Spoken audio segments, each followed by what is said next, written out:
Juri, dengan mosi Dewan ini percaya bahwa dominasi teknologi dalam pendidikan mengancam nilai-nilai etika dan moral mahasiswa. Sebelum masuk ke ranah argumentasi, izinkan saya untuk membantah dari apa yang telah disampaikan oleh rekan berpikir kami. Satu, mereka menotis dan berulang-ulang tentang bagaimana pada akhirnya teknologi ini hanya mereka fokuskan definisi yang kurang pada AI. Padahal, kita perlu pahami sendiri bahwa dominasi teknologi ini bukan hanya tentang kamu bicara tentang AI, tapi tentang bagaimana sebuah teknologi itu mendominasi dalam sistem pendidikan. Contohnya seperti apa? Mereka nggak jelasin ke kita teknologi yang dimaksud ini seperti apa. Kenapa mereka langsung menjurus kepada AI? Dari tadi kita membahas AI yang selalu salah adalah AI.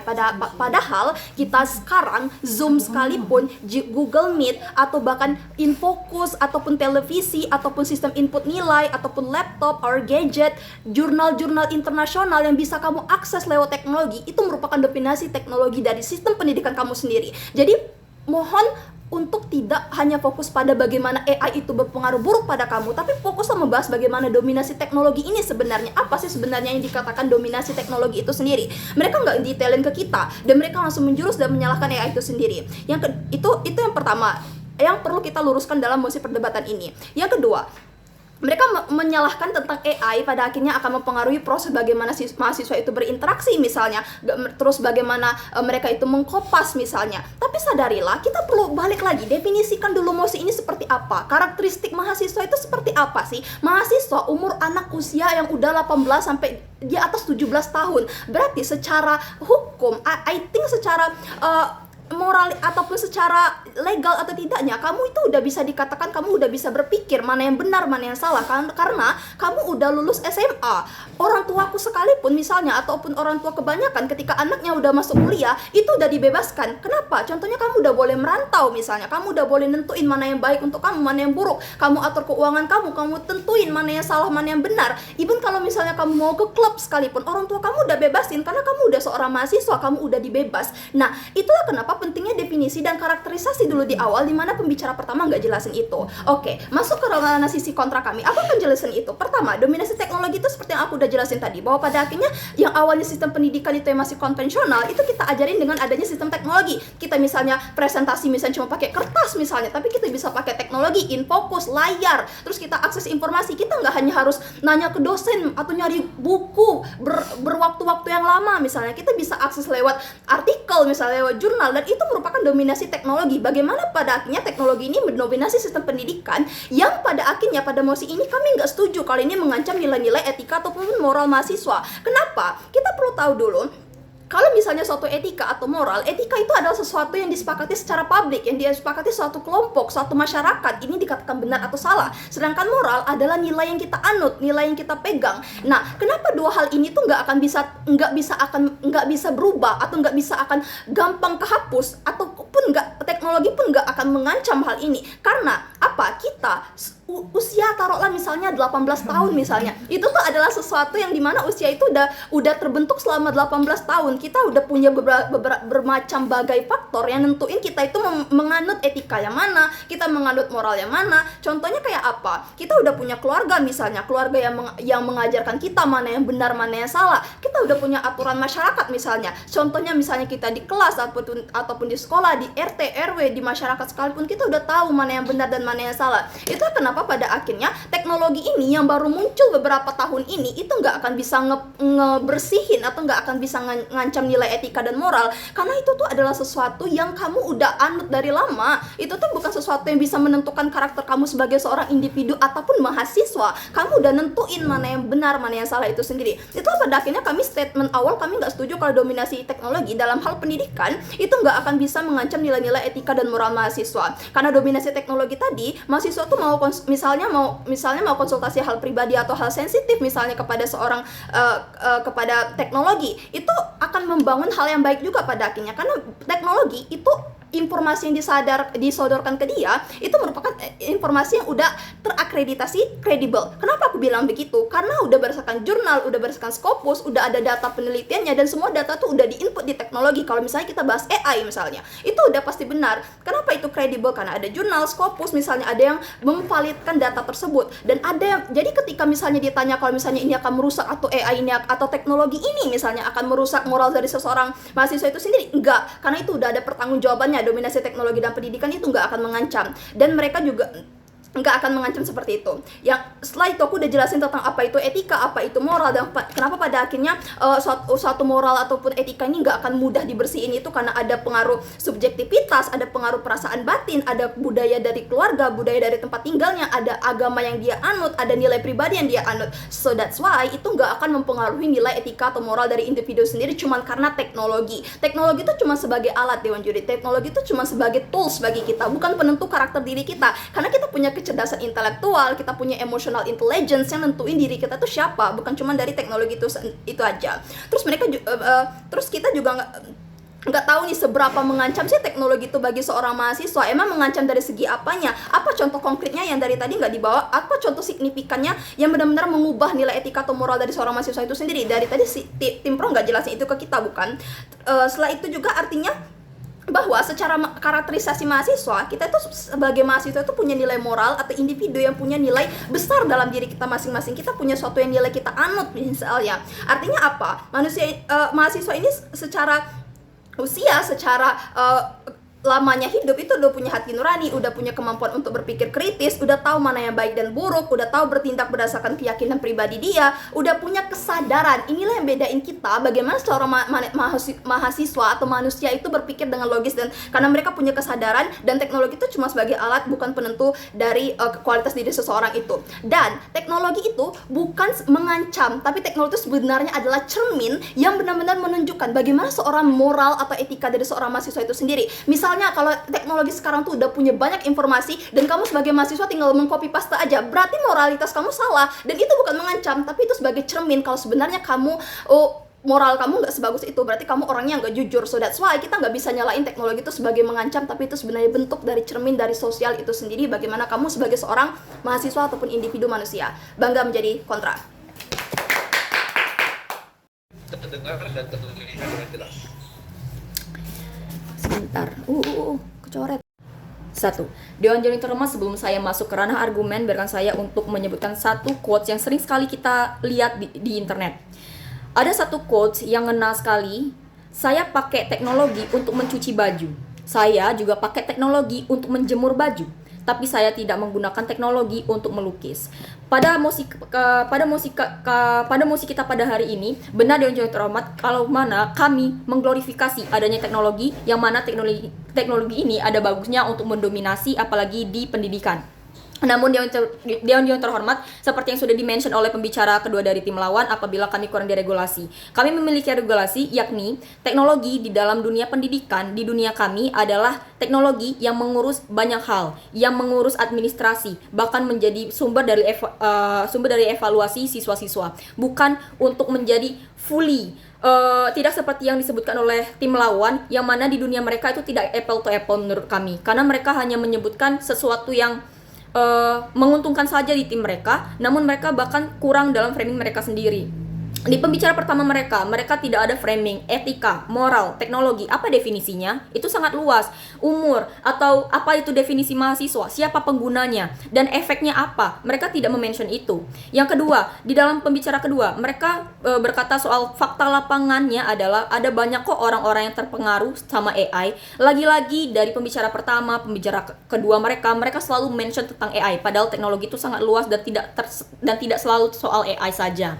Dan mereka juga di pembicara kedua dari tim lawan, mereka juga berbicara soal satu kasus mahasiswa di Semarang, yang mana kasus ini adalah kasus asusila, sebutlah, karena si satu orang ini mengedit dirinya sendiri bugil kalau tidak salah. Dan ini sangat out of context Dewan Juri terhormat, karena sekarang kita sedang membahas pendidikan, bukan asusila, bukan sesuatu yang berbau pornografi. Pendidikan. Apabila ada satu mahasiswa yang edit orang lain atau mengedit dirinya menjadi bugil, itu tidak ada sangkut pautnya sama sekali dengan pendidikan.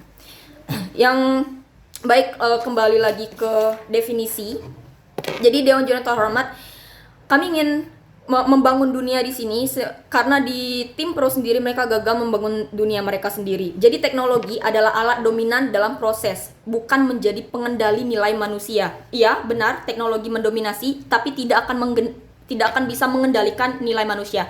Karena definisi dari mengendalikan sendiri itu adalah ketika satu faktor ini sudah bisa disebut merusak secara signifikan, sudah bisa membedakan baik dan benar secara signifikan. Tapi fakta lapangannya sekarang, teknologi sama sekali tidak membuat manusia atau mahasiswa hancur, totally signifikan hancur, tidak, Dewan yang terhormat. Itu berbeda terbalik dengan status quo yang kita punya. Mengancam nilai moral, apa definisinya? Mereka tidak menyebutkan apa itu definisinya. Seakan-akan mereka sangat overclaim tentang apapun yang mereka sebut. Dewan yang terhormat, sadarilah kalau moral itu berbeda, tidak ada hubungannya dengan teknologi. Di mata kami, ketika Anda memiliki nilai moral atau tidak memiliki nilai moral, yang harus disalahkan adalah keluarga, terus juga kampus atau dosen, teman, dan juga pengalaman hidup. Keluarga itu mengajari nilai dasar seperti kejujuran, sopan santun, tanggung jawab, dan lain-lain. Kampus mengajarkan kita norma akademik. Teman mengajarkan kita interaksi sosial yang nyata. Pengalaman hidup, kita jatuh cinta, kita patah hati, mengajarkan kita konflik dan juga konsekuensi. Jadi nilai moral itu bukan nilai yang kita dapatkan dalam satu kali membuka AI, bukan. Itu adalah nilai yang kita dapatkan dari trajektori hidup kita. 18 tahun kita hidup dengan pengalaman, bertemu orang baru. Itu yang membentuk moral, bukan AI ataupun teknologi. Teknologi hanyalah alat. Apa itu manusia? Apa itu mahasiswa? Mahasiswa atau manusia adalah satu creator yang punya kesadaran, sebutlah. Dia punya kendali, sedangkan teknologi adalah sesuatu yang kita kendalikan, bukan kita yang mengendalikan, bukan teknologi yang malah mengendalikan kita. Ketika ada satu kasus buruk yang terjadi, yang harus disalahkan adalah kita, bukan teknologinya. Analoginya adalah ada satu anak kecil yang lagi main mobil-mobilan remote. Mobil remote-nya nabrak dinding. Ada orang tua si anak kecil ini marahin anak kecil ini. Besok-besok hati-hati main mobil-mobilannya. Siapa yang disalahin? Mobil-mobilannya kah? Atau orang tuanya? Atau anak kecilnya? Yang ngajarin moral itu orang tuanya. Karena orang tuanya menegur anak kecil itu.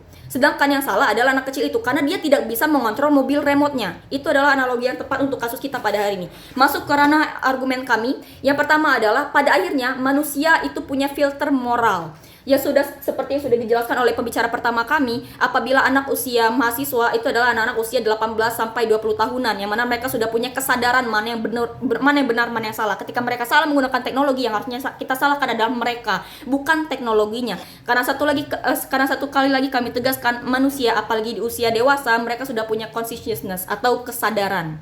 Yang kedua, teknologi pada akhirnya akan menjadi alat, bukan agen moral. Karena pada akhirnya yang akan jadi agen moral adalah lingkungan, masyarakat, keluarga, dan teman, bukan teknologi. Buktinya, sekarang kita sudah mengintegrate pendidikan dengan teknologi kan? Kita pakai AI, sekarang kita pakai PPT dan lain-lain di kelas, kita presentasi pakai PPT. It's really fine, gak ada yang salah dari sana kan? Itu adalah bukti nyata kalau integrasi teknologi ke dunia pendidikan itu tidak apa-apa. Yang mana di tim mereka tadi, mereka menjelaskan kalau seakan-akan teknologi ini akan sangat menghancurkan. Padahal buktinya nyatanya tidak. Yang ketiga adalah malah itu tuh bisa memperkuat nilai moral kita. Kenapa? Misalnya aku mau mencontek di AI. Kalau misalnya moralku jelek, keluarga aku selalu ngajarin aku bohong. Aku berteman sama pencuri. Aku berteman sama orang-orang yang suka ke klub malam misalnya. Aku ingin mencontek karena moralku sudah dihancurkan dengan background dan orang-orang yang aku temui. Bukan karena AI-nya. AI bukan sesuatu yang harusnya kita salahkan. Yang keempat adalah kita itu, let's say kita diletakkan dalam lingkup besar dengan banyak sekali opsi. Kita diletakkan di satu ruangan dengan banyak sekali opsi, pilihan, dan dilema di umur kita yang sekarang. Harusnya kita sudah cukup paham dong pilihan mana atau dilema mana yang kita pilih. Yang kelima, ini adalah argumen favorit saya. Ini sebenarnya sedikit absurd. Tapi teknologi itu luas, yang mana mereka gagal mendefinisikan ini tadi.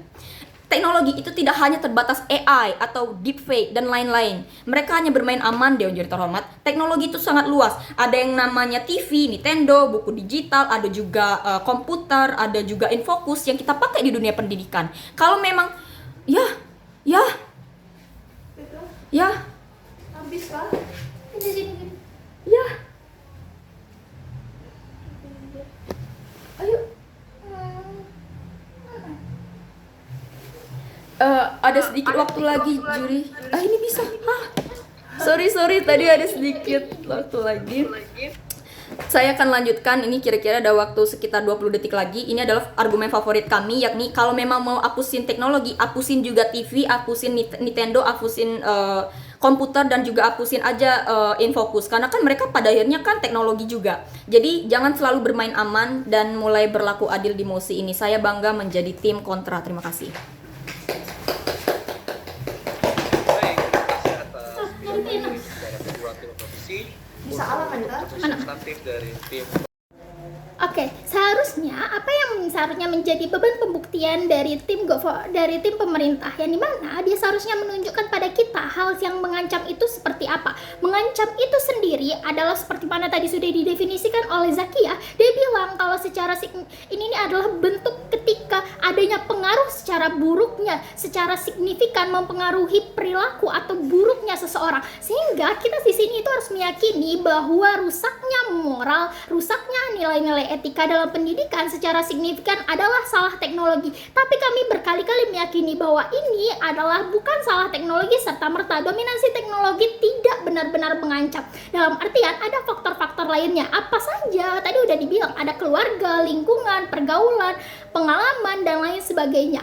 Lalu seharusnya mereka bisa ngasih lihat ke kita seberapa mengancam itu sampai kamu mau ngurangin, sampai kamu mau bilang tadi kamu akan mengurangin, bikin regulasi dan lain sebagainya. Itu adalah hal seberapa mengancam sehingga kamu akan membatasi orang dalam bergerak menggunakan teknologi. Hal kayak gimana yang bakalan kamu kurangin? Oh, kalau kamu lagi-lagi karena dari tadi bawa AI, berarti kamu bakalan mengurangin AI aja. Oh, itu berarti bukan bagian dari dominasi teknologi, itu dominasi dari kecerdasan buatan, bukan? Maka yang mengancam adalah kecerdasan buatan. Itu adalah bagian dari teknologi yang dalam artian itu pun masih banyak hal-hal yang menguntungkan. Kalau kamu hanya lihat dari sisi negatifnya, sisi positif yang udah dari tadi kami jelaskan mau kamu kemanain, aku meyakini kalau sisi negatif itu jauh lebih sedikit daripada sisi positifnya. Sisi positif yang udah dari tadi kami sebutkan mau kamu kemanain kalau kayak gitu.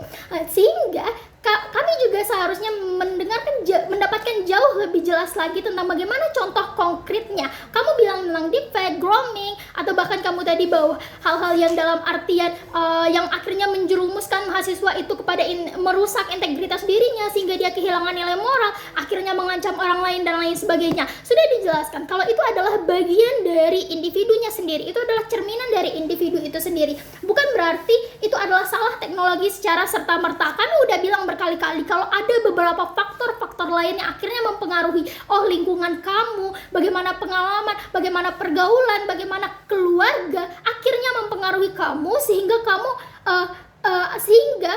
etika dan moral itu semakin terjerumus. Dan ini bukan salah dari dominasi teknologi. Bagaimana tadi yang udah disampaikan kalau kita itu bicara tentang aktor yang ada pada mosi ini, yaitu mahasiswa. Oh, kamu masih ngeskeptis kalau bilang mahasiswa itu gampang terpengaruh kok.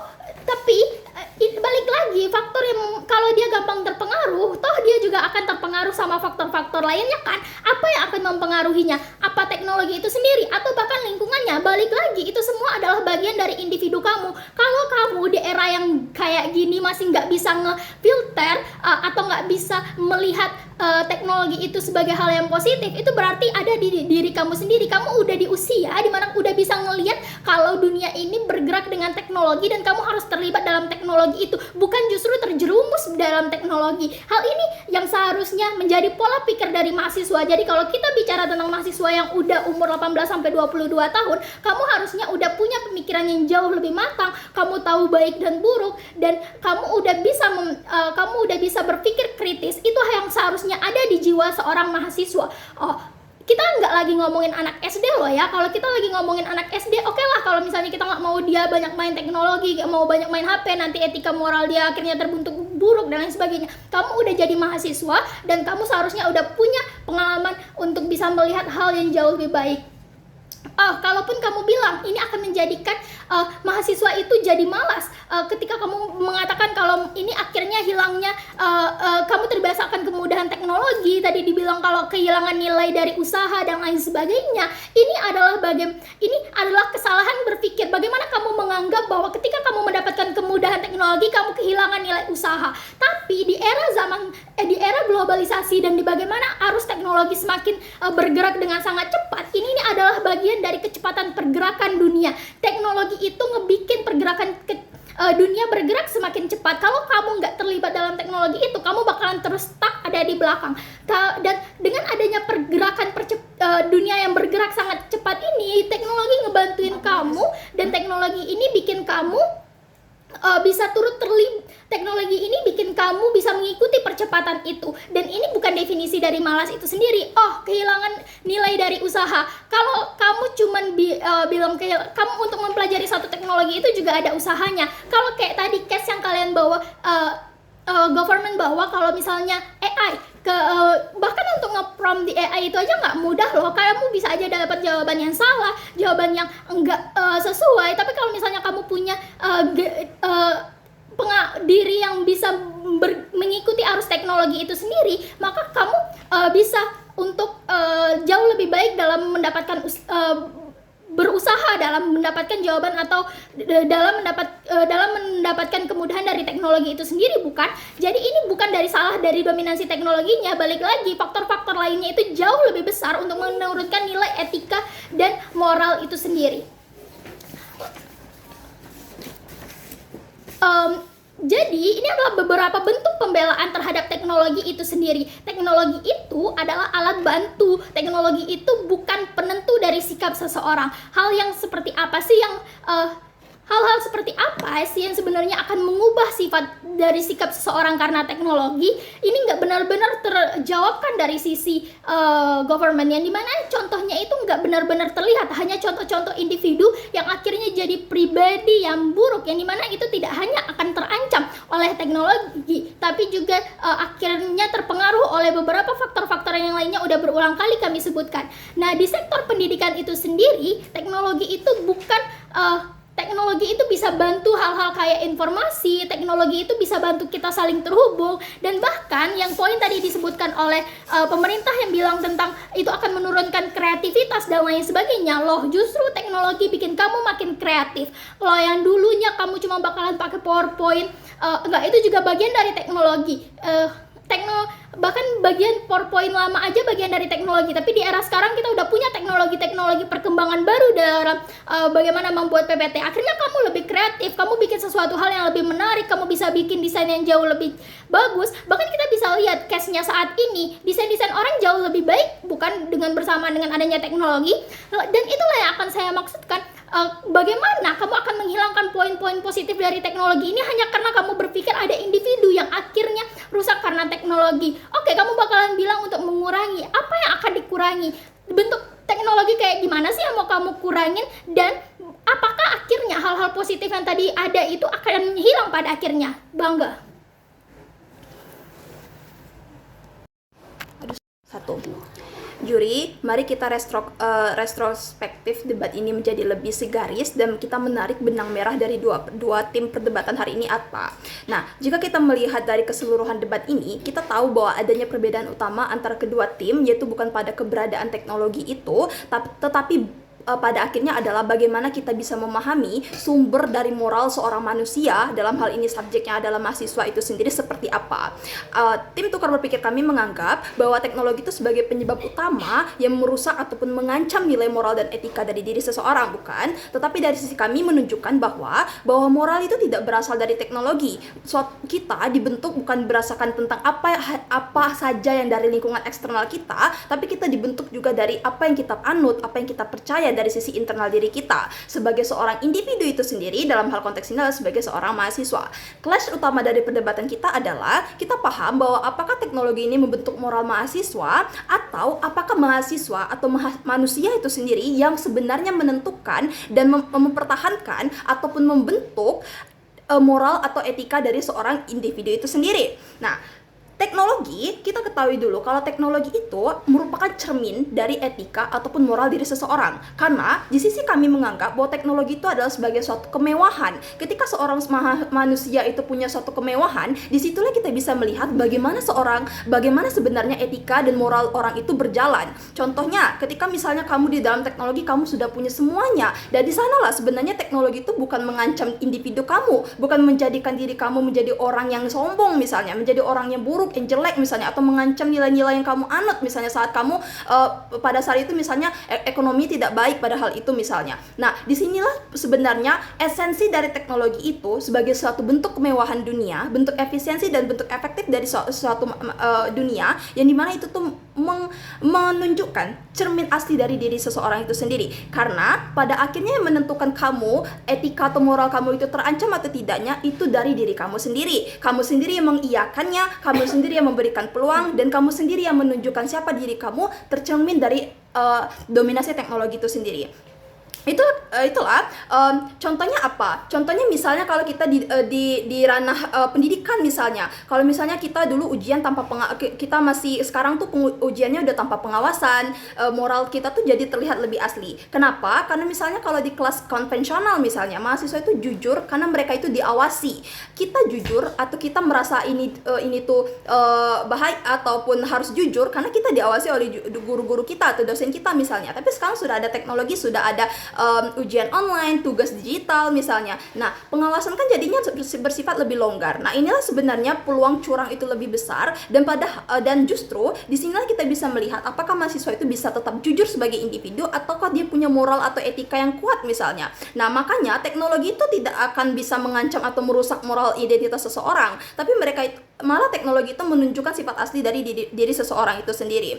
Nah, terus pemikirannya salah kalau misalnya kita mengiyakan mosi ini adalah defensif banget kalau misalnya kamu menyalahin teknologi itu sebagai bentuk atau alat bantu aja misalnya buat kamu sebagai mentalitas korban, karena kamu akan merasa dominasi teknologi pihak eksternal itu mempengaruhi diri kamu. Kenapa pada akhirnya ini buruk? Karena kamu sebagai mahasiswa, kamu adalah generasi yang akan meneruskan kemananya bangsa ini akan berjalan, bukan? Nah, pada akhirnya kalau misalnya kamu sebagai mahasiswa bermental defensif, bermentalitas korban, dan kamu selalu menyalahkan pihak eksternal untuk menyalahkan diri kamu, dan teknologi yang mengubah identitas moralitas kamu, itulah yang salah di sini. Itulah kami ingin menyelamatkan aktor-aktor sebagai seorang mahasiswa ini supaya nggak salah nggak salah titik di mana sebenarnya teknologi ini tuh bukan mengancam moralitas mereka, tapi malah mempertahankan dan menguatkan apa yang sebenarnya jadi apa yang mereka pegang itu sendiri. Terima kasih. Itu kocaknya ikut. Bisa open cam kan? Bisa open cam. Kita anukan dia, Zal. Mohon maaf Kak, bisa diulangi karena tidak terdengar. Mana kita? Untuk tim Jokopins, apakah hal itu lengkap? Gimana Kak? Halo? Tes. Kalau sekarang gimana? Lebih baik? Iya, sudah. Oke, kalau Jokopins sudah hadir dan lengkap? Sudah. Baik, untuk tim komposisi, Koliap, apakah sudah hadir dan lengkap? Sudah, Kak.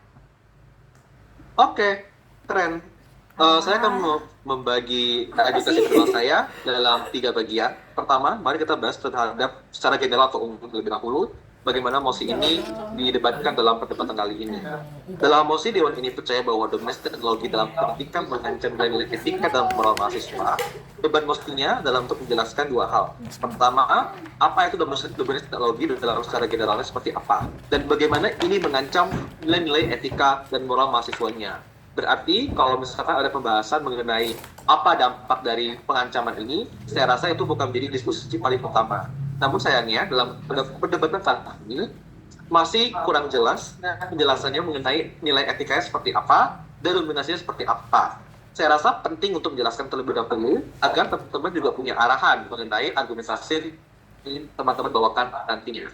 Jadi next time bisa lebih baik lagi dalam menggunakan definisinya juga. Kedua, saya rasa juga dalam perdebatan kali ini respon yang dibawakan dari kedua tim sangat minim, terutama bagaimana respon tersebut dapat membalikkan logika-logika yang harusnya menjadi penting dalam perdebatan kali ini.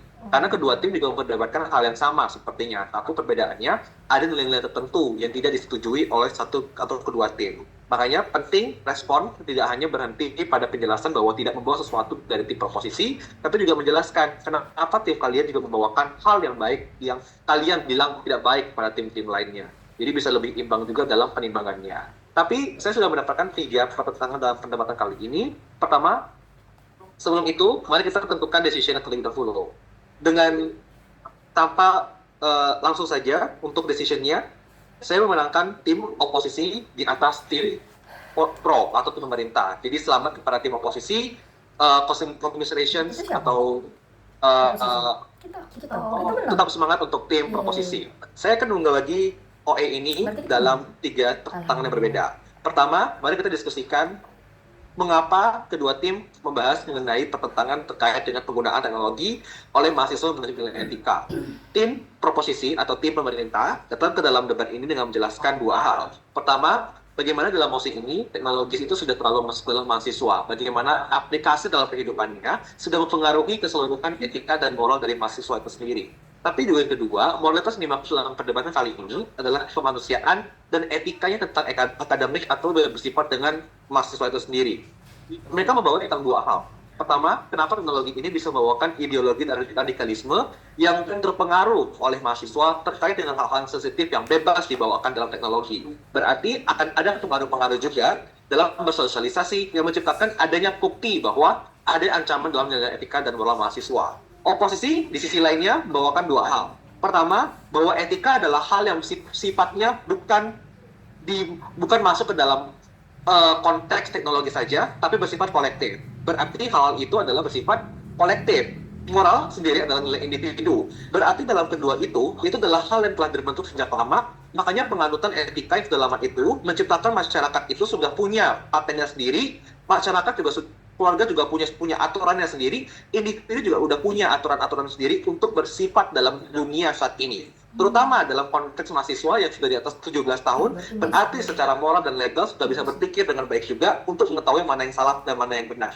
Makanya ini menjadi hal-hal yang akan mengancam pada akhirnya. Tapi bagaimana pertentangan kedua ini akan terjadi? Sebenarnya ada 2 matriks. Pertama, saya rasa dalam segi penjelasan karakterisasi, saya mampu untuk menerima oposisi di atas oposisi. Karena alasan utamanya, oposisi mampu untuk menjelaskan bagaimana karakterisasi dalam mahasiswanya itu sudah terbentuk dan sudah baik pada akhirnya. Ini tidak akan mempengaruhi apa yang diinginkan oleh proposisi terhadap mudarat-mudaratnya terkait ideologi radikalisme. Karena pada dasarnya mahasiswa sudah punya pemikiran sendiri, makanya apapun yang terjadi pada mereka itu sudah punya basis alasan di balik itu. Tapi juga untuk mendukung basis di balik tersebut, oposisi juga sudah menjelaskan bahwa ada hal yang sudah lama telah terbentuk, masyarakatnya juga sudah membuat aturannya, makanya mahasiswa tidak akan semata-mata tiba-tiba mengikuti semua ideologi radikalisme yang dibawakan oleh proposisi, meskipun itu mungkin benar adanya. Tapi saya juga menghargai proposisi yang telah membawakan mudarat tersebut, karena saya rasa itu juga penting. Namun sayangnya, penjelasan proposisi secara komparatif belum cukup untuk menjelaskan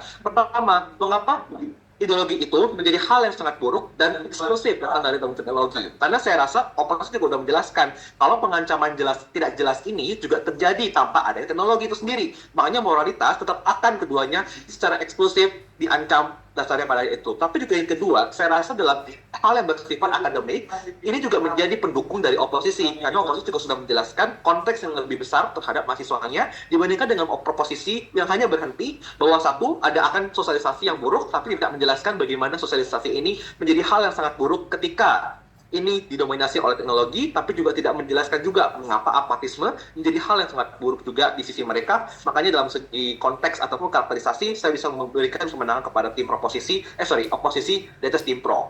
Tapi yang kedua juga dalam clash yang sama. Saya rasa kalau misalkan membahas tentang bagaimana argumentasi diterima, penjelasan yang harus jelas adalah prosesnya. Saya melihat setidaknya ada proses prinsip yang lebih jelas dari tim oposisi, karena oposisi mampu menjelaskan setidaknya bagaimana filter moral terjadi di sisi mereka. Berarti teknologi bukan menjadi agen moral, tapi sebagai bentuk dari penggunaan ataupun bantuan pada masyarakatnya. Tapi yang menjadi kali utama dalam agen moral adalah masyarakat atau sekitar. Makanya ini menjadi satu-satunya argumentasi yang paling kuat dari oposisi yang mampu menopang proposisi pada akhirnya. Dan komparatif, saya rasa proposisi mampu untuk menjelaskan bagaimana ini menjadi perintah menjawab dan hal-hal lainnya. Namun, saya rasa kalau membahas tentang integritas ataupun interaksi sosial yang minim, prasyaratnya justru muncul di oposisi yang sudah menjelaskan lebih dahulu. Bagaimana lingkungannya juga akan bereaksi pada akhirnya. Makanya dalam hal itu juga, saya rasa kehilangan empati tidak akan pernah terjadi, setidaknya tidak secara masif pada akhirnya yang terjadi pada tim oposisi. Makanya seperti itu, saya rasa dalam segi konteks kualifikasi juga, dan segi proses kasus, saya mampu menerima oposisi di atas oposisi pada akhirnya. Tapi, mari kita lanjut ke dalam clash yang kedua, atau pertanyaan kedua, mengenai ancaman moral dan nilai etika, apakah benar-benar juga mampu untuk menjelaskan adanya urgensi. Tapi oposisi juga mampu menjelaskan bahwa mereka juga menyadari kalau ada urgensi juga dalam segi ancaman moral dan etika. Bagaimana saya menimbang kedua ini dan bagaimana oposisi dapat mampu setidaknya lebih sedikit naik daripada tim proposisi. Pertama, dalam segi analisis atau karakterisasi juga, saya rasa proposisi mampu setidaknya untuk menjelaskan mengenai teknologi itu membawa hal yang buruk. Tapi sayangnya, apa yang dibawakan oleh proposisi adalah kasus yang satu tidak selain ekstrim, tapi juga tidak jarang terjadi di kasus saat ini. Lihat contohnya mengenai dengan kasus asusila yang dibawakan oleh tim pembicara kedua dan sebagainya. Di oposisi, setidaknya penjelasan mengenai prinsip dan juga filter moral yang dibawakan oleh kedua pembicara di awal sudah lebih dari cukup untuk menjelaskan mengapa ini tidak akan pernah terjadi, tapi pun kalau terjadi sudah punya aturan-aturan tertentu yang akan dihukum atau diberikan kepada tim proposisi apabila terjadi pada akhirnya. Pembicaraan ketiga sudah menjelaskan kalau kita membuat teknologi makin dipercepat, berarti kita akan semakin terbantu. Makanya ada faktor-faktor lain juga yang menyebabkan hal-hal yang sama, tidak selain dari teknologi. Jadi dalam segi urgensi, saya rasa urgensinya proposisi mampu untuk dimitigasi setidaknya dalam konteks bagaimana ini menyebabkan kasus-kasus yang tidak akan diinginkan oleh kedua sisi. Tapi yang kedua juga dalam konteks penjelasan lebih jauh lagi mengenai saya rasa oposisi juga setuju kalau ada kasus yang lebih diterima oleh kami, karena pada akhirnya penjelasan ini satu sudah lebih untuk memenuhi dari bagaimana etika itu dijelaskan, tapi juga bagaimana pengancaman yang jelas justru menjadi sebuah refleksi. Ini yang juga penting dari tim oposisi, karena pada akhirnya oposisi mampu untuk menjelaskan bahwa mekanisme yang mereka bawakan itu tidak hanya berhenti sebagai bentuk dari representasi atau ancaman saja, tapi bentuk dari refleksi-refleksi yang dibutuhkan oleh masyarakat ini untuk melihat apakah moral seseorang itu sebenarnya baik atau tidak. Tapi di tim proposisi, saya juga menghargai bahwa mereka selalu menjelaskan untuk ada aturan-aturan yang terkait dengan federalisme dan sebagainya, berarti juga akan ada mekanisme yang jelas terkait dengan kedua sisi. Tapi perbandingannya jelas. Saya rasa penjelasan dari tim oposisi mampu untuk diterima karena pada akhirnya karakterisasi teknologinya lebih jelas. Berarti saya rasa penerimaan tersebut dapat lebih terjadi di sisi mereka dibandingkan dengan tim proposisi. Kalaupun aturan-aturan yang mengatur federalisme terjadi, saya rasa ini tidak sesuai dengan konteks mosi hari ini, tapi kalau masuk dalam konteks mosi kali ini, saya rasa perlu penjelasan lebih bagaimana regulasi-regulasi ini mampu untuk menghentikan semua mudarat-mudarat yang berusaha untuk dicanangkan oleh oposisi. Makanya dalam segi urgensi dan juga sisi kebenaran, saya rasa oposisi mampu untuk menang di atas proposisi dalam clash kedua. Tapi tambahan juga, karena saya ini menarik, kedua tim membawa tentang ancaman ini buruk. Tapi mengapa? Kedua tim berusaha untuk memperpanjang kasus ini bahwa ada hal yang buruk lagi ketika membawa ancaman ini. Proposisi berusaha untuk menjelaskan kalau ketika ini menjadi sebuah ancaman, yang lebih jauhnya lagi mahasiswa akan menjadi apatis. Ada integritas yang buruk dalam akademik, ada hal yang lebih buruk dalam hal itu sendiri. Tapi oposisi juga menjelaskan bahwa ketika ini menjadi buruk, berarti juga ada lebih jauh lagi. Mahasiswa akan lebih dominan pada akhirnya, karena pada dasarnya masyarakat juga akan punya mekanisme aturan-aturan tersebut. Masyarakat juga akan lebih untuk berfokus pada untuk mahasiswa tersendiri, makanya kita tidak akan berhenti pada hal itu aja. Tapi bagaimana saya menimbang ini? Satu, oposisi berusaha untuk menjelaskan bahwa teknologi tidak akan mengubah etika sama sekali, ataupun kalau mengubah tidak signifikan itu. Proposisi berusaha menjelaskan bahwa ada dampak buruknya lagi setelah ancaman ini datang dari teknologi. Saya melihat bagaimana proses penjelasannya dapat dijelaskan dengan lebih baik berdasarkan dari analisisnya. Analisis dari tim oposisi dapat saya terima sedikit lebih baik karena dua hal. Pertama, dalam segi teknologinya sendiri, saya dapat melihat bahwa teknologi yang mereka maksud tidak hanya berhenti pada hal yang terburuk saja, tapi sayangnya yang dibawakan oleh tim proposisi tidak pernah untuk berusaha mengengage ataupun menerima definisi dari tim proposisi mengenai hal-hal yang baik dari teknologi. Jadi, kata itulah, semua yang dibawakan oleh proposisi hanya berhenti pada kasus terburuk saja. Apabila AI itu buruk, apabila itu teknologi buruk.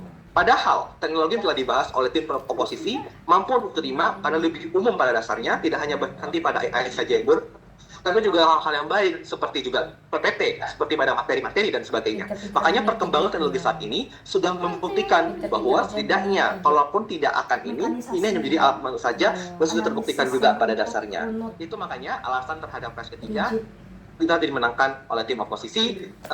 Sekian dari OS saya. Apabila ada pertanyaan, silakan tanyakan saja ke dalam grup. Thank you. Teman-teman silakan juga bisa minta aja kontaknya ke Nitya.